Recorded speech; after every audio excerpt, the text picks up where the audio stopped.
மூட நம்பிக்கைகள் கிருமிகள் வரும்போதே எச்சரிக்கை கொடுக்க வேண்டியது எங்களுடைய வேலை. மூன்றாண்டு அரசு கூட அல்ல, இது நாலாந்திர அரசு. நாலாந்திர மக்களாக இருக்கிற சூத்திர மக்களுக்கு, பஞ்சம மக்களுக்காக பாடுபடக்கூடிய அரசு. அதை பெருமையோடு சொல்லுகிறேன். சுதந்திரம் பெற்ற நாட்டில் பெரியார் கேட்டார், சுதந்திர நாட்டில் சூத்திரன் இருக்கலாமா, பஞ்சமன் இருக்கலாமா, பார்ப்பான் இருக்கலாமா, படையன் இருக்கலாமா, மனிதன் இருக்க வேண்டாமா என்று கேட்டார். என்ன சத்ய சாய்பாபா கையை தூக்கணும்னு பொத்துன்னு கீழே இந்த விஷயமா? இல்ல 33 கோடி தேவர்களுக்கு யாராவது ஒரு பயலுக்காவது இந்த ஒலிபெருக்கி வீடியோன்னா என்னன்னு தெரியுமா? இந்த வீடியோவை உங்களுக்கு வழங்குபவர்கள் Paces Pay, secure digital payments with multiple features and great success rate. தமிழ்நாட்டில் மிக முக்கியம். இதுக்கு ஒரு பெரிய அவசியம் என்ன முக்கியத்துவம்னா, ஒரு சம்பவம் நடந்தது அசோகனர் பள்ளிக்கூடத்தில்.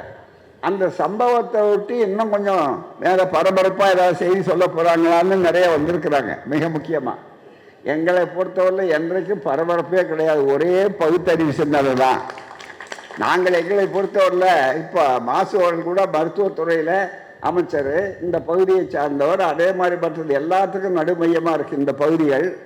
அப்படிப்பட்ட சூழ்நிலையில் அது மருத்துவத்துறையில் மருத்துவ அமைச்சர் அவர்கள். உதாரணத்துக்கு சொல்கிறேன், மருத்துவத்துறை அமைச்சர், மக்கள் நல்வாழ்வுத்துறை அமைச்சர். அதே மாதிரி திமுகன்னா அது மருத்துவத்துறை மாதிரி அரசியல். திராவிட கழகம்னா அது சுகாதாரத்துறை மாதிரி இருக்கு. அதாவது மருத்துவத்துறைக்கும் சுகாதாரத்துறைக்கு என்ன வருதுன்னா, இது ஹெல்த் டிபார்ட்மெண்ட், அது medical department.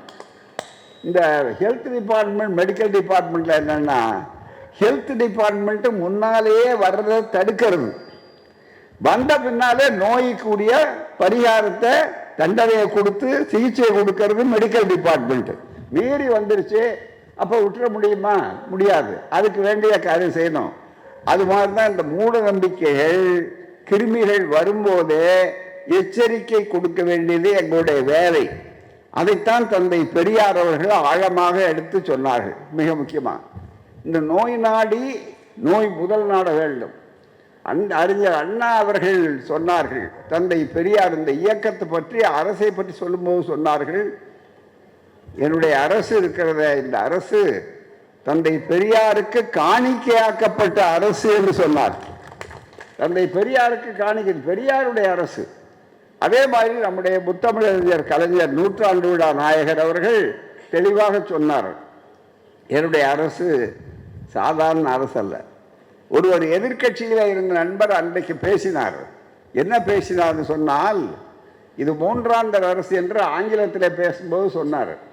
Third rate government என்று அவர் சொன்னபோது எம்எல்ஏக்கள், சட்டமன்ற உறுப்பினர்கள் எல்லாம் ஆவேசத்தோடு எந்திரிச்சாங்க. அப்படி கையை காட்டினார் நம்முடைய முதல்வர் அன்றைக்கு கலைஞர் அவர்கள். அப்படி கையை காட்டினோடனே எல்லாரும் அமைதியாக இருந்தாங்க. நான் பார்த்து பேசிக்கிறேன் அப்படின்ட்டார். அது எந்திரிச்சார். எந்திரிச்ச உடனே சட்டசபையில் சொன்னார், நண்பர் எதிர்கட்சி தலைவர் ஹண்டே அவர்கள் சொன்னார், இது மூன்றாண்டு அரசுன்னாரு. நான் சொல்கிறேன் ஒரு சன்ன திருத்தம், இது மூன்றாண்டு அரசு கூட அல்ல, இது நாலாந்திர அரசு. நாலாந்திர மக்களாக இருக்கிற சூத்திர மக்களுக்கு, பஞ்சம மக்களுக்காக பாடுபடக்கூடிய அரசு. அதை பெருமையோடு சொல்லுகிறேன். அந்த மக்களை மூட நம்பிக்கை போதையில ஆழ்த்தித்தான் அவர்களை கீழ்மக்களாக்கினார். அது மட்டுமல்ல, இங்கே வச்சிருக்கிற ஆதாரம் நேரம் இல்லை, மற்ற சொல்லலாம். என்னன்னா, பெண்கள் சரிபகுதி பெண்கள், பெரும்பாலான மக்கள் உயர் ஜாதிக்காரர்கள் அல்ல, ஒடுக்கப்பட்ட சமுதாயத்தை சார்ந்தவர்கள் தான் 90 விழுக்காடு. 90 97 விழுக்காடு உயர் ஜாதிக்காரர்கள், பார்ப்பனர்களை தவிர மற்ற அத்தனை பேரையும் சூத்திரர்கள், பஞ்சமர்கள் என்று தான் பிரித்து வைத்தார். இதுக்கெல்லாம் என்ன காரணம்? மிக முக்கியமாக சாதாரணமாக ஏன் ஜாதியை ஒழிக்க முடியல?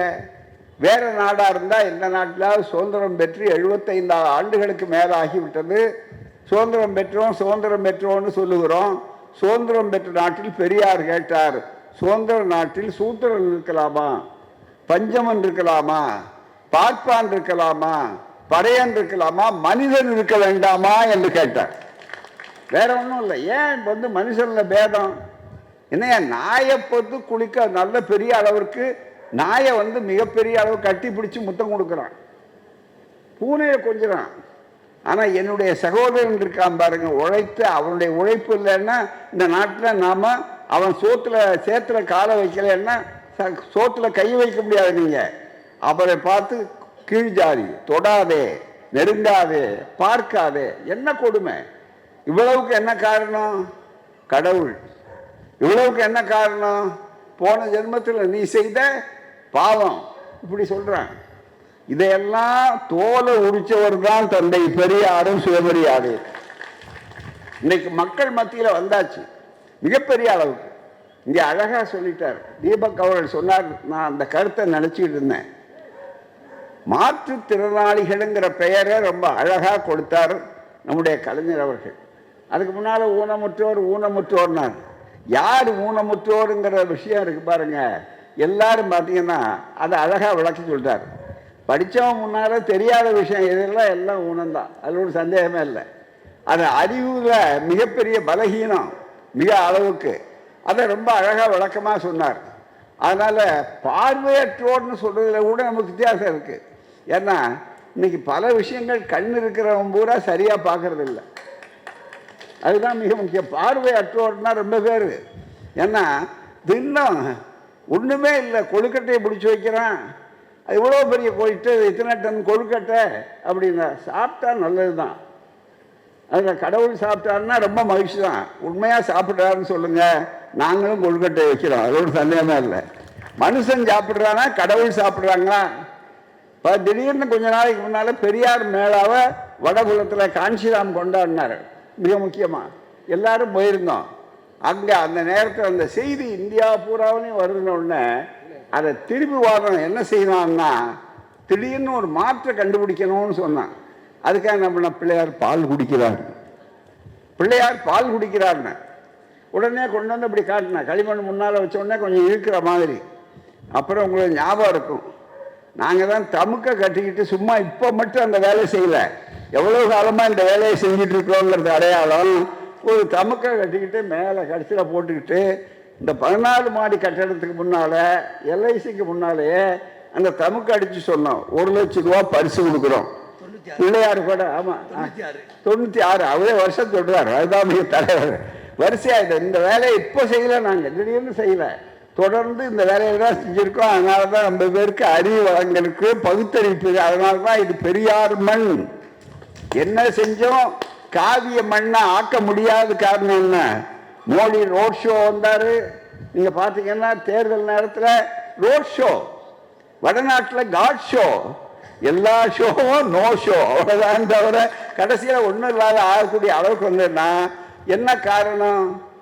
ராகுல் காந்தி அழகாக பாராளுமன்றத்திலேயே மேலே சொன்னார், அவரை கையை காட்டி சொன்னார், மோடிஜி அவர்களே, தமிழ்நாட்டில் நீங்கள் என்ன பண்ணாலும் 100 வருஷம் ஆனாலும் தமிழ்நாட்டில் அந்த நாற்காலியை பிடிக்கலாம்னு நீங்கள் நினைக்காதீங்க.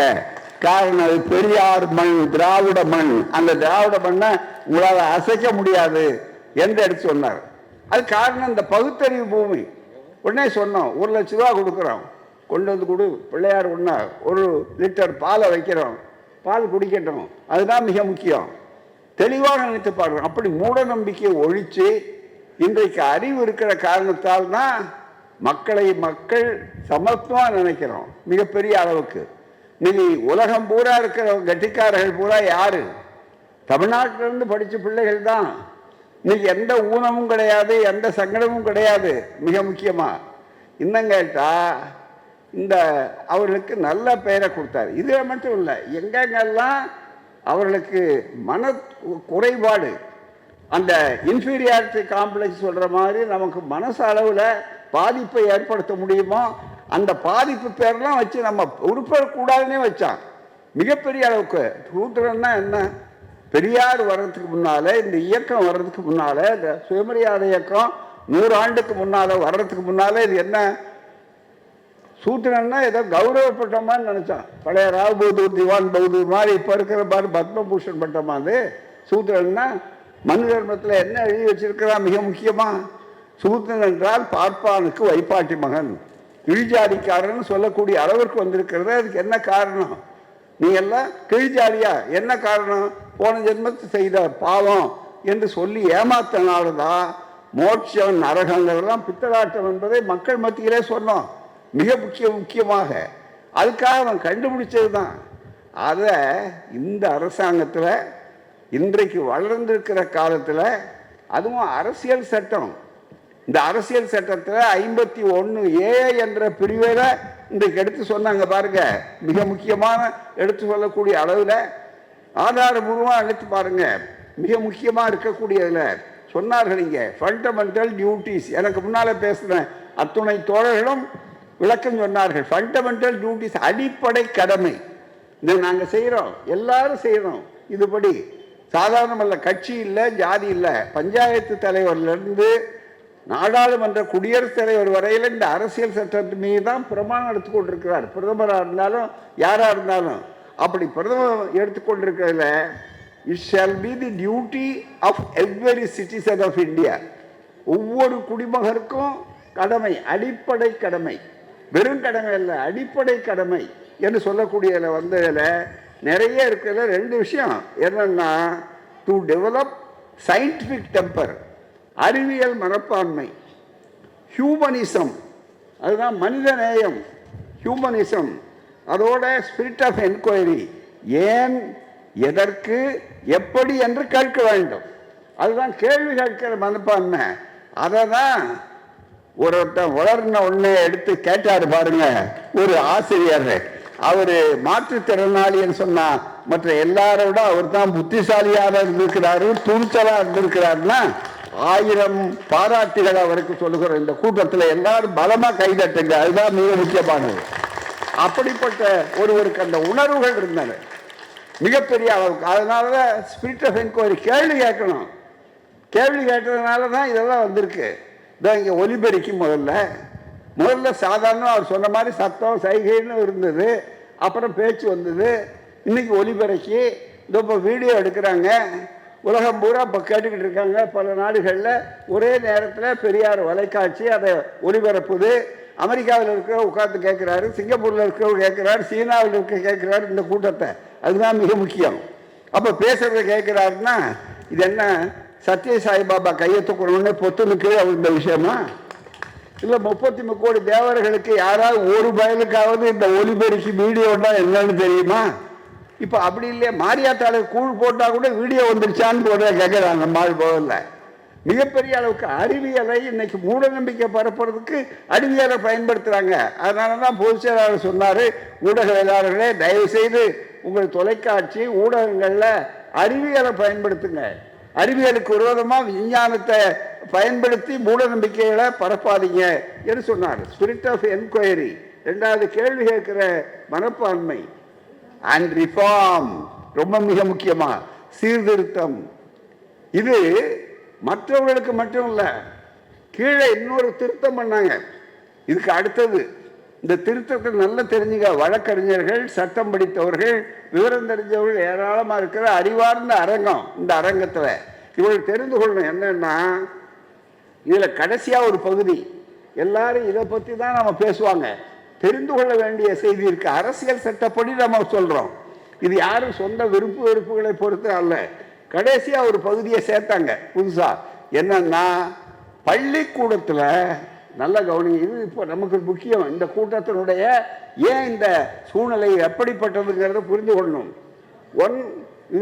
It shall be the duty of every citizen of India who is a parent or guardian to provide opportunities for education to his